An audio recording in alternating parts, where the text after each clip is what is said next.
Selamat siang, kami dari kelompok 10 akan mempresentasikan tentang hasil diskusi kami yang berjudul Pluralitas Masyarakat Indonesia.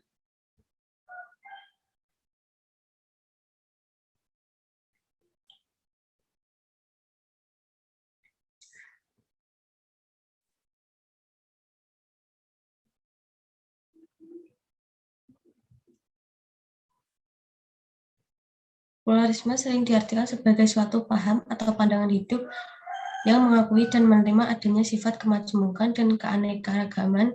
Kemajemukan dapat dilihat dari segi agama. Masyarakat Indonesia memeluk dan menghayati beragam agama dan kepercayaan. Ada 6 agama besar di Indonesia, yaitu Islam, Protestan, Katolik, Hindu, Buddha, dan Konghucu. Suku di Indonesia memiliki 1.340 suku bangsa yang terbesar di seluruh tanah air. Perbedaan suku yang ada di Indonesia tidak terlepas dari faktor sejarah nenek moyang Indonesia.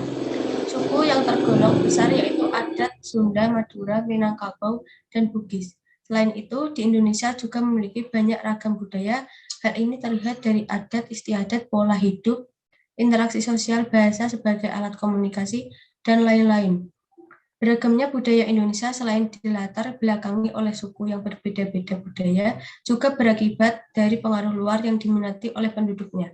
Budaya asing dan agama yang masuk sangat berpengaruh terhadap penciptanya budaya baru yang terus tumbuh dan berkembang di Indonesia.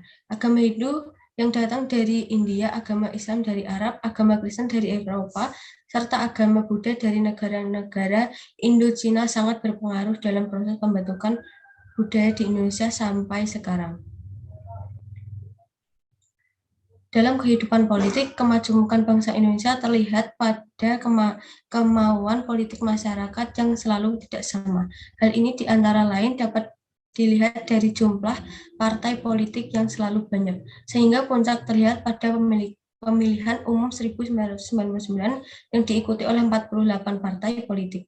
Masing-masing partai politik memiliki platform, visi, dan misi yang berbeda dengan lainnya.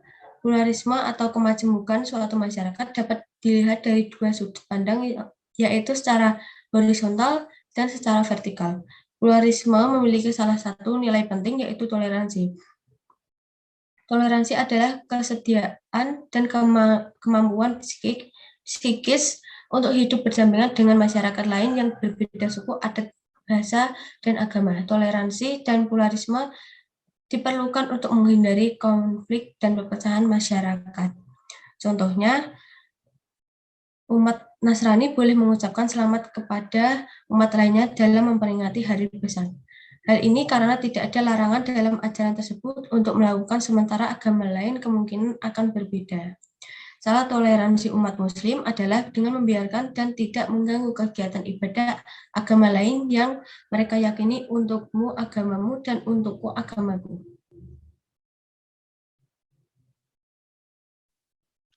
Selanjutnya, faktor penyebab terjadinya pluralitas masyarakat Indonesia antara lain yaitu yang pertama, kondisi geografis Indonesia yang terdiri 17.000 pulau yang menciptakan berbagai suku bangsa.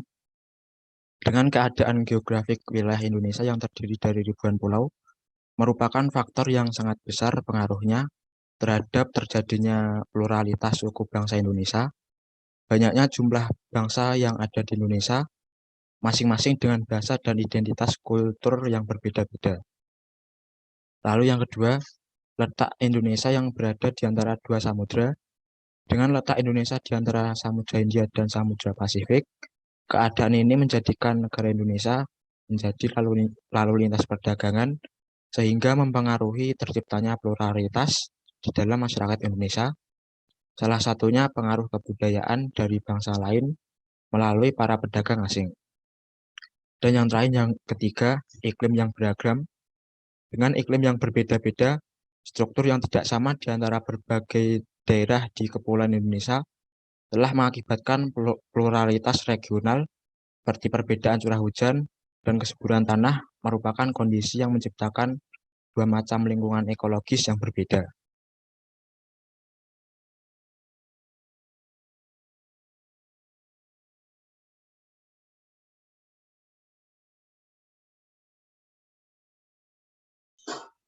Dan selanjutnya merupakan pluralitas masyarakat Indonesia adalah suatu kenyataan bahwa bangsa Indonesia terdiri dari kolektivitas kelompok-kelompok masyarakat yang bersifat majemuk. Karakteristik masyarakat majemuk adalah yang pertama memiliki segmentasi dalam bentuk kelompok-kelompok dengan kebudayaan berbeda. Yang kedua, mempunyai struktur sosial yang terbagi-bagi pada lembaga-lembaga non-komplementer. Yang ketiga, kurang mengembangkan kesepakatan bersama atau konsensus di antara para anggotanya terhadap nilai-nilai dasar. Yang keempat, lebih sering mengalami konflik. Lalu yang kelima, umumnya integrasi sosial tumbuh karena paksaan dan saling ketergantungan dalam bidang ekonomi. Dan yang terakhir adalah terdapat dominasi politik oleh suatu kelompok atas kelompok yang lain.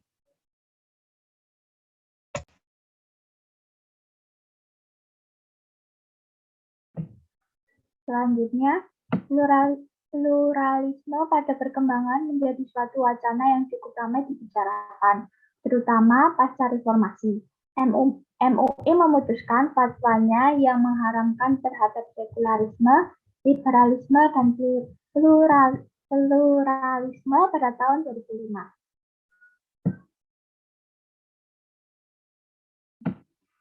Di tengah-tengah temperatur terbentuknya demokrasi, masing-masing kelompok tersebut mempunyai hak yang sama dalam mengungkapkan pendapatnya. Sebagai ada yang bersikukuh menolak, sebagai yang lain dengan penuh kemantapan menerima pluralisme sebagai keniscayaan. Gerakan tradisional diwakili oleh NU, sementara gerakan Islam modernis diwakili oleh Muhammadiyah.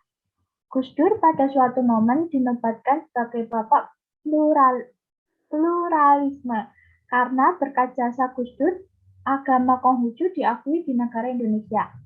Serta Gus Dur banyak melakukan kerjasama dengan negara lain. Gus Dur selalu saat memimpin mengedepankan toleransi.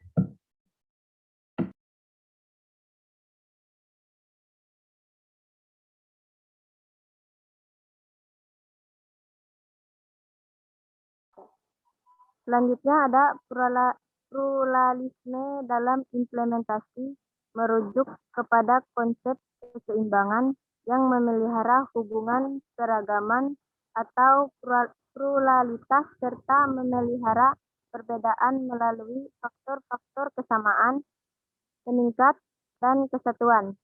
NIP 1969 menggambarkan konsep keseimbangan sebagai kesatuan-kesatuan sosial yang berada ke kedalaman suatu masyarakat politik.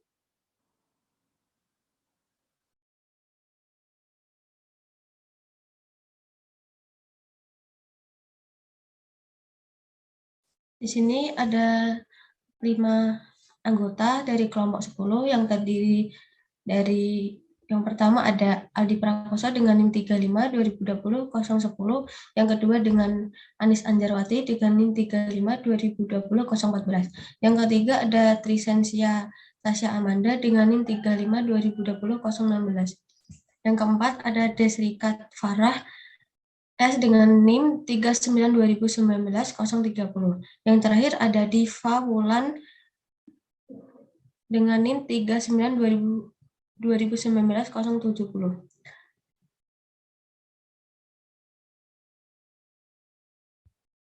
Sekian presentasi dari kelompok 10. Bila ada tutur kata yang salah, mohon maaf. Terima kasih.